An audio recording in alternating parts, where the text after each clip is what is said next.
এটা খুব ইন্টারেস্টিং যে আমাদের দেশের বিশাল একটা জনসংখ্যার হাতের সাইজ যেরকম সেটা ইজ রাইট ফর ডুইং সেলাই।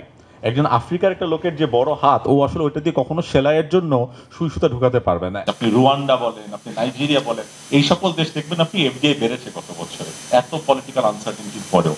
এটার কারণ হচ্ছে ওই যে ওদের দেশগুলোতে পলিটিক্স এবং বিজনেস এবং investment is totally different track. আমাদেরকে ওই জিনিসটাই করতে হবে। সেটা হচ্ছে এক। দুই নম্বর হচ্ছে, এবং এটা আমি অনেক ইনভেস্টরের সাথে কথা বলে যেটা জেনেছি, আমাদের এখানে আপনি যদি আমি যদি একটা স্টেপ ব্যাক নিয়ে, আমাদের ইনভেস্টমেন্টের বা একটা এফডিআই অ্যাপ্রোচে তিন ধাপ থাকে। একটা হচ্ছে ইনিশিয়াল এক্সপ্লোরেশন, একজন ইনভেস্টর এক্সপ্লোর করে আমি কি বাংলাদেশে ইনভেস্ট করব, ভিয়েতনামে ইনভেস্ট করব, মিয়ানমার, নাইজেরিয়া কোথায়। সেকেন্ডটা হচ্ছে এন্ট্রি, আমার মার্কেটে ঢোকার পরে আমি একটি ব্যবসা নামালাম, জেবি হলে খুব ভালো, লং টার্মের জন্য এভরিথিং। লাস্টে হচ্ছে আফটার কেয়ার, আমি ইনভেস্ট করার পর আমি যেই সার্ভিসগুলা পাওয়ার কথা আমি কি আফটার কেয়ার সার্ভিসগুলো পাচ্ছি নাকি। আমি যদি বলি আমাদের যে প্রথম ধাপ এক্সপ্লোরেশন, বাংলাদেশের বিজনেস কেস, বাংলাদেশে কেন ইনভেস্টমেন্ট করতে হবে এটা নিয়ে সবাই জানে। আমি যতজন মানুষের সাথেই কথা বলেছি, আমাদের দেশের মার্কেট 170 মিলিয়ন মানুষ, এক্সপোর্ট মার্কেট, ইনএক্সপেন্সিভ লেবার, এইসব সবাই জানে। আমাদের দেশের বিজনেস কেস নিয়ে আমাদের খুব বেশি কিছু করার নেই সত্যি কথা বলতে। এটাতে আমাদের বাইরে গিয়ে আমরা যে সেলিংটা করি বা আমরা যে পিচটা করি ওখানে একটু টুইকিং করতে হবে। সেকেন্ড এবং থার্ড যে দুটো ধাপ, সেখানে আমাদের অনেক কাজ করার আছে। আমি এন্ট্রি বলছিলাম, এরকম অনেক বিজনেসম্যান আছে যারা দেশে আসতে চেয়েছে, দেশে এসে ওদের ডকুমেন্টেশন, লাইসেন্সিং নামতে যে ধরনের লম্বা প্রসিডিওর, ততদিনে 6 মাস ওরা ঘুরেঘুরি করে, 6 মাস পর ওরা বলেছে যে আমি এখানে ইনভেস্ট করবো না, আমি অন্য কোনো দেশে চলে যাচ্ছি। ওই এন্ট্রিতে ম্যাসিভ আকারে আমাদেরকে সিম্পলিফিকেশন করতে হবে। এই জন্য বিডা আমরা যেটা করেছি, আপনারা কয়েকজন দেখে থাকবেন, আমরা একটা এফডিআই হিটম্যাপ করি। তো এফডিআই হিটম্যাপে আমরা এই লং টার্ম স্ট্রাকচারটাকে আনার একটু চেষ্টা করছি, যে আসলে আমাদের একটা এফডিআই হিটম্যাপ থাকলে আমরা একটু overall long term forward looking একটা পার্সপেক্টিভ পাবো। তো সেখানে আমরা 4 ধরনের ক্যাটাগরাইজেশন করি আর কি, যে সেক্টর এ, যেগুলোতে আমাদের মনে হয় আমাদের অপরচুনিটিও ভালো, আমাদের ইনপুট ফ্যাক্টরও খুব ভালো, তো সেইগুলো জায়গাতে আসলে আমরা ইমিডিয়েটলি ইনভেস্টমেন্ট পাওয়ার মতো, কিন্তু আমাদেরকে ম্যাসিভলি সিম্পলিফাই করতে হবে। এবং এটার সাথে আরও থাকে হচ্ছে লং টার্মের জন্য, যে আসলে প্রবাবলি অপরচুনিটি ভালো, কিন্তু আমাদের আসলে এখনও কোনো ইনপুট ক্যাপাবিলিটি নাই, যেমন সেমিকন্ডাক্টর একটা হতে পারে, এপিআই আরেকটা হতে পারে, ওগুলোর জন্য আমাদের লং টার্ম স্কিলস ডেভেলপমেন্ট বা একটা ইকোসিস্টেম তৈরি করতে হবে। তো ওইটার থ্রুতে আমরা যেটা চেষ্টা করছি হচ্ছে এন্ট্রিতে মানুষজনের বিজনেস নামানোর জন্য যত ধরনের সিম্পলিফিকেশন বা লাইসেন্সিং ডকুমেন্টেশনের সহজীকরণ দরকার সেগুলা করা। এবং তৃতীয় যে জিনিসটা সেটা হচ্ছে আফটার কেয়ার। আফটার কেয়ারের জন্য এখানে ভাই যেটা রাইটলি বললেন, এখানে আসলে সবগুলো এজেন্সিকে একসাথে কাজ করতে হবে। এনবিআরকেও 5 বছরের জন্য লাগলে দরকার হলে একটা পলিসিকে ফ্রিজ করতে হবে, কারণ যেটা বললাম একটা ইনভেস্টর যখন আসে তখন সে 5 বছরের বিজনেস কেস করে। এই জিনিসটা করার জন্যই আমরা এখন যেটা করার চেষ্টা করছি, আমরা বিভিন্ন ধরনের আপনার অ্যাডভাইজারি কাউন্সিল, যেমন আমরা একটা প্রাইভেট সেক্টর অ্যাডভাইজারি কাউন্সিল তৈরি করার চেষ্টা করছি, যেখানে আসলে আমরা এরকম প্রাইভেট সেক্টর থেকে মানুষজন কেনে কোন কোন রেগুলেশনের জায়গাগুলোতে আসলে আমাদেরকে ফ্রিজ করা দরকার, আমাদেরকে চেঞ্জ করা দরকার, এই একটা ইনপুট মেকানিজম আমরা করার চেষ্টা করছি। আরেকটা আপনারা অনেকে প্রবাবলি জেনে থাকবেন, আমরা এখন একটা ইন্টার মিনিস্ট্রিয়াল কোঅর্ডিনেশন মিটিং করি। এটা is chaired by doctor Mohammad Yunus, chief adviser. উনি যদি এটা জয়েন করতে না পারেন তাহলে delegation is to mister Lutfi Siddiqui, the special envoy. ওই মিটিংয়ে actually all the agencies come together, starting from আপনার NBR, Chittagong port authority, BEPZA, BEZA, BIDA, everyone comes together. The purpose of that meeting is, যদি কোনো একটা ইনভেস্টরের প্রবলেম থাকে, ওই প্রবলেমটাকে সবাই মিলে কিভাবে সলভ করা যায়, এবং ওখানে বসে আমার মনে হয় এইরকম কিছু ইন্টার মিনিস্ট্রিয়াল আসলে আমাদের যখন কোঅর্ডিনেশন বেড়ে যাবে তখন আসলে আমাদের আফটার কেয়ার পার্টটা অনেক ইমপ্রুভ হবে। সো সোজা কথায় বললে এটা 4% হতে পারে, 10% হতে পারে, কিন্তু এটার জন্য আসলে আমাদের একটা স্ট্রাকচার্ড অ্যাপ্রোচ লাগবে। সেই স্ট্রাকচার্ড অ্যাপ্রোচটা এতদিন পর্যন্ত বাংলাদেশে ওয়াজ মিসিং। সেই স্ট্রাকচার্ড অ্যাপ্রোচটা তৈরি করার জন্যেই বিডা এখন কিছু পদক্ষেপ নিচ্ছে। এবং যেটা ভাই খুব রাইটলি বললো, আমাদের এখানে আসলে কোনো ট্র্যাকিং হয় না। আমরা যেটা আবারও বলছি, আমরা কি কি করছি না করছি বিডার ওয়েবসাইটে যদি আপনারা যান বা আমাদের ডিফারেন্ট কমিউনিকেশন যদি দেখেন, আমরা প্রতি মাসে একটা স্টেট অফ ইনভেস্টমেন্ট বলে একটা ওয়েবিনার করি। সেই ওয়েবিনারের প্রথম 15 মিনিট আমরা সবাইকে বলি, আমরা বলেছিলাম আমরা 5টি কাজ করব, 3টি করতে পেরেছি, 1টি করতে পারিনি, 1টি করা আসলে সম্ভব না। এটা হচ্ছে আমাদের রিয়েলাইজেশন। এই অ্যাকসেপ্টেন্সটাও আসলে আমরা দেখেছি যে বিদেশিরা খুব অ্যাপ্রিসিয়েট করে, যে ওই ওপেননেস এবং ট্রান্সপারেন্সি, যে আসলে আমরা এটা করতে পারছি, এটা করতে পারছি না। তো আমরা এই রেজাল্টস বেসড একটা ট্র্যাকিং মেকানিজম আমরা করার চেষ্টা করছি, যাতে করে বিদেশিরা আরও মোর ওপেন থাকে আমাদের এখানে ইনভেস্টমেন্ট করতে। সো এটা একটা লম্বা প্রসিডিওর। আমরা কিছু কিছু জিনিস শুরু করেছি, এটা সামনে আরও দেখবেন আপনারা, বাট এটা আমি এটাই বলতে পারি যে এটা নিয়ে একটা স্ট্রাকচার্ড অ্যাপ্রোচ এবং এটা নিয়ে একটা transparent communication, this are the first 2 steps. এটা হলে ওভার 1 ইয়ার 2 ইয়ার্স এটা 0.5%-এর ওদিকে যাওয়া খুবই সম্ভব। এই সেক্টরটা তাহলে আমরা যদি বিডার কাছ থেকে বা সরকারের পক্ষ থেকে শুনে থাকি যে আসলে আমার ইনভেস্টমেন্ট আসলে বাড়বে, বা ইনভেস্টমেন্ট বাড়লে আমরা যদি 3-4%-এর কোনো সংখ্যার হিসেবে না যাই, আমরা যদি একটা রাফ হিসেবে যাই যে আসলে বাড়ছে, সেক্ষেত্রে তো আমার ফর্মাল সেক্টরে স্কিল ডেভেলপমেন্টেরও আসলে প্রয়োজনীয়তাও রয়েছে সুযোগের চেয়ে বাইরে। সেক্ষেত্রে আসলে কি কাজ করছে সরকার বা করা উচিত এই সরকারের বা যে কোনো সরকারের? এখানে আমি একটু একাডেমিক আনসার দিব, এবং এটা হচ্ছে মাই স্টার্টিং পয়েন্ট অফ কিভাবে বাংলাদেশের এফডিআইটা আমরা চিন্তা করা উচিত। আপনি যদি প্রতিটা দেশেরই আজকে যারা ডেভেলপ কান্ট্রি হয়েছে বা এখন যারা ডেভেলপিং আছে, ডেভেলপ কান্ট্রি হওয়ার পথে, প্রত্যেকটা দেশেই আপনি যদি হিস্ট্রি অ্যাসেসমেন্ট করেন, লেটস সে সাউথ কোরিয়া বলেন, সিঙ্গাপুর বলেন, আপনি মালয়েশিয়া, থাইল্যান্ড এসব দেশ বলেন, প্রত্যেকটা দেশই আপনি যদি ওদের হিস্ট্রিতে যান দেখবেন যে শুরু করে লেবার ইন্টেন্সিভ ইন্ডাস্ট্রি থেকে। সাউথ কোরিয়াতেও একসময় গার্মেন্টস ছিল, সিঙ্গাপুরে আপনি দেখবেন 50-এর দশকে আসলে গার্মেন্টসে ওদের আসলে নাম্বার 1 ছিল। এখানে এটাকে আমরা বলি হচ্ছে ফাউন্ডেশন ফার্স্ট অ্যাপ্রোচ। প্রতিটা কান্ট্রি আসলে ফাউন্ডেশন ফার্স্ট অ্যাপ্রোচে যায়। সেই অ্যাপ্রোচটা কি? এটা একটা সিকোয়েন্সিয়াল ইমপ্রুভমেন্ট হয়। প্রথমে শুরু হয় লেবার ইন্টেন্সিভ ইন্ডাস্ট্রি থেকে, যেটাতে আসলে মানুষ যখন একটু আর একটু ম্যাচিওর্ড হয় বা একটু অ্যাডভান্সড হয়, তখন আসলে ওই সেক্টরকে কেন্দ্র করে বা ওইটার অ্যাসোসিয়েটেড সেক্টরকে কেন্দ্র করে নানা রকম ইনভেস্টমেন্ট আসা শুরু করে, বাইরে থেকে টেকনোলজি আসা শুরু করে। ভাই যেটা বলছিল জেভি আকারে আসে, তখন তারা একটু ইন্টারমিডিয়েট ইন্ডাস্ট্রিতে যায়।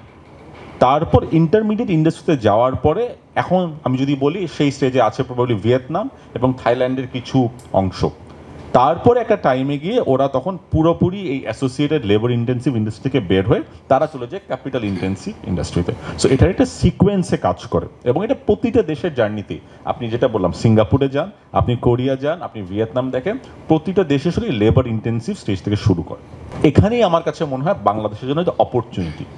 বাংলাদেশ কিন্তু আপনি যদি এখন বাংলাদেশের পয়েন্টটা দেখেন, it's right at that point of or inflection point, যেখানে আমার এই লেবার ইন্টেন্সিভের যে ইনিশিয়াল স্টেজটা, ওখান থেকে আসলে আমাদের ইন্টারমিডিয়েট স্টেজে যাওয়ার একটা অপরচুনিটি বা একটা সময় আমাদের জন্য। একটু জাস্ট মোর আন্ডারস্ট্যান্ডেবল ওয়েতে বলার জন্য, ল্যাঙ্গুয়েজে বলার জন্য, আমাদের জন্য লেবার ইন্টেন্সিভ জায়গা, ভাই যেটা রাইটলি বললেন, ছিল হচ্ছে গার্মেন্টস। কারণ এখানে একটা ম্যানুয়াল ডেক্সটারিটির একটা ব্যাপার আছে। এটা খুব ইন্টারেস্টিং যে আমাদের দেশের বিশাল একটা জনসংখ্যার হাতের সাইজ যেরকম, সেটা ইজ রাইট ফর ডুইং সেলাই।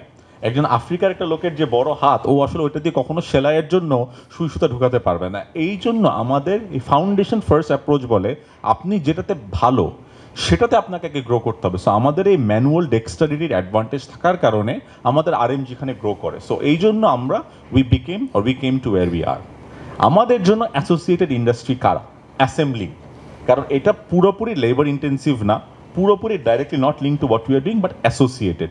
আপনি ইলেকট্রনিক্স অ্যাসেম্বলিং বলেন, আপনি আসলে কার অ্যাসেম্বলিং বলেন, বা আপনি লাইট ইঞ্জিনিয়ারিং অ্যাসেম্বলিং বলেন, দ্যাট ইজ আমাদের জন্য নেক্সট স্টেপ। এই নেক্সট স্টেপে আমরা এখন আস্তে আস্তে যাওয়া শুরু করছি। এইটাকে এক্সেলারেট করার জন্যই আমাদের আসলে বাইরে থেকে টেকনোলজি ট্রান্সফার লাগবে, কয়েকটা কোম্পানি আনা লাগবে যারা আসলে ওদের নলেজটা আমাদেরকে দিবে, which will allow us to move to that second stage.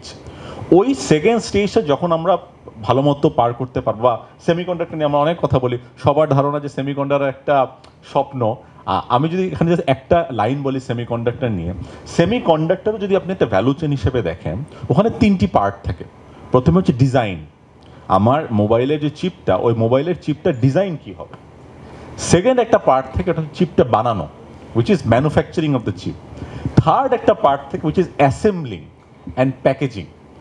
আমরা কিন্তু যখন সেমিকন্ডাক্টর আমাদের সম্ভাবনা নিয়ে বলি, আমরা কিন্তু ইউজুয়ালি বলি ডিজাইনিং, কারণ আমাদের অনেক অনেক গ্র্যাজুয়েটেড ইঞ্জিনিয়ার আছে যারা আসলে ডিজাইনিংটা অনেক ভালো পারে। আপনারা অবাক হয়ে যাবেন, গত বছর আমাদের দেশে $6 মিলিয়ন টাকা আসে এইসব ডিজাইনিং সার্ভিস থেকে। আমরা কিন্তু সেমিকন্ডাক্টর ইচ্ছা করলে অ্যাসেম্বলিংটা করতে পারি, কারণ ওটা ডাইরেক্টলি আপনার ম্যানুফ্যাকচারিংয়ে যাওয়া না, কারণ ওই ক্যাপিটাল ইন্টেন্সিভ কাজটা আমরা করতে পারবো না। কিন্তু অ্যাসেম্বলিংটা ইজ ভেরি ক্লোজ টু আমরা এখন গার্মেন্টসে যেগুলো করি, আমাদের প্রোডাক্ট কন্ট্রোলের জন্য আমাদের অনেক কিছু করতে হয়। সো এইরকম কিছু অ্যাসোসিয়েটেড ইন্ডাস্ট্রিতে আমরা যদি আস্তে আস্তে উত্তরণ করতে পারি, তারপরে it will be the pathway for us to move towards more skilled ইকোনমিতে। সো এটা আসলে প্রতিটা দেশের হিস্ট্রিতে there is a certain sequence that we need to follow. আমার কাছে মনে হয় সেকেন্ড ধাপটাকে আমাদের এখন ইউটিলাইজ করতে হবে। এই জন্য আসলে আমাদের অনেক ইনভেস্টমেন্ট বলেন, আমাদের অনেক বাইরের টেকনোলজি ট্রান্সফার বলেন, সব কিছু করতে হবে। এই স্টেজে এখন আসলে পৃথিবীতে অনেক বেশি দেশ নেই। আপনি যদি ঘুরে ঘুরে দেখেন, বাংলাদেশ একটি, নাইজেরিয়া একটি, মিয়ানমার একটি, এরকম হাতে গোনা 3-4টা দেশ আছে আসলে যারা এখন এই ফার্স্ট স্টেজ থেকে সেকেন্ড স্টেজে যাওয়ার দ্বার প্রান্তে। এই জন্য আমাদের দেশে অপরচুনিটিটা ইজ সো হাই, যেটাকে আমাদের কাজে লাগাতে হবে আর কি।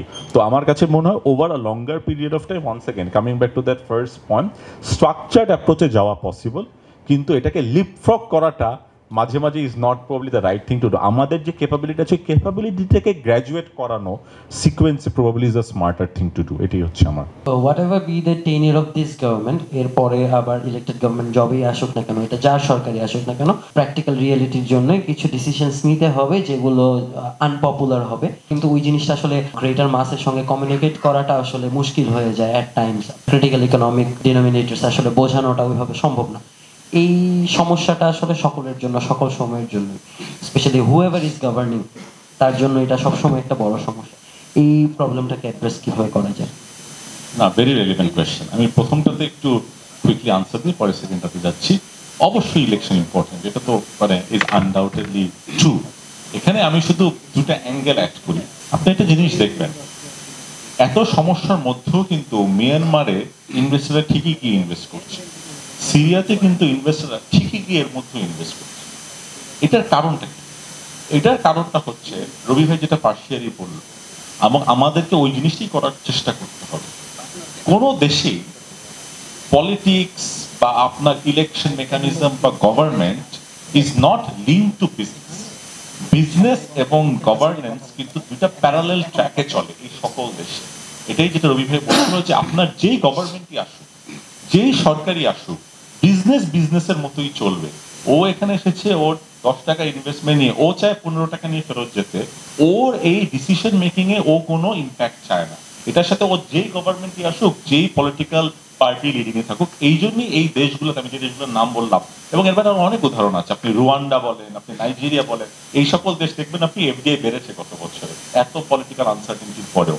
এটার কারণ হচ্ছে ওই যে ওদের দেশগুলোতে পলিটিক্স এবং বিজনেস এবং investment is totally different track. আমাদেরকে ওই জিনিসটাই করতে হবে। আমাদের গত কয়েক বছরে যেটা হয়ে গেছে, আমাদের regulators became the businesses became regulators by business, এবং এই জন্য আসলে ওই জিনিসটা ওভারল্যাপ হওয়াতে these didn't work in parallel tracks।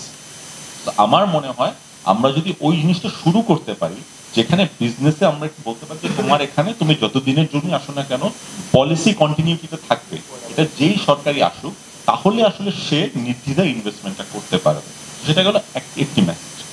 2 নম্বর কথা হচ্ছে যে আসলে আরেকটা জিনিস সবাই চায়, আচ্ছা এখন ইন্টারিম গভর্নমেন্ট বা আমাদের কারেন্ট সেটআপ একটা চেঞ্জ করলো, বা আমরা যেহেতু রিফর্ম করছি, এটা নিশ্চয়তা কি যে ফরেন গভর্নমেন্ট এসে আসলে এটা কন্টিনিউ করবে।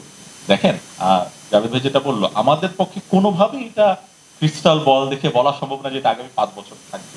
কিন্তু একটা জিনিস গভর্নমেন্ট সিস্টেমে করা যায়, যেটা দেখবেন আমাদের চেয়ারম্যান অনেক সময় ইকোনমিক্স এর থিওরির ভাষায় বলে, আমি এটা বাংলা ভাষায় যদি আপনাদেরকে বলি, একটা ব্যুরোক্রেটিক সিস্টেমে যখন কোনো একটা কিছু আপনি করতে যাবেন, বা কোনো জায়গাতে, এটা প্রাইভেট সেক্টরেও, সবসময় স্টার্টিং পয়েন্ট ইজ গত বছর এই কাজটা কিভাবে করা হয়েছে, বা আমি গতবার যখন এই কাজটা করি ওটা আসলে কিভাবে করা হয়েছিল।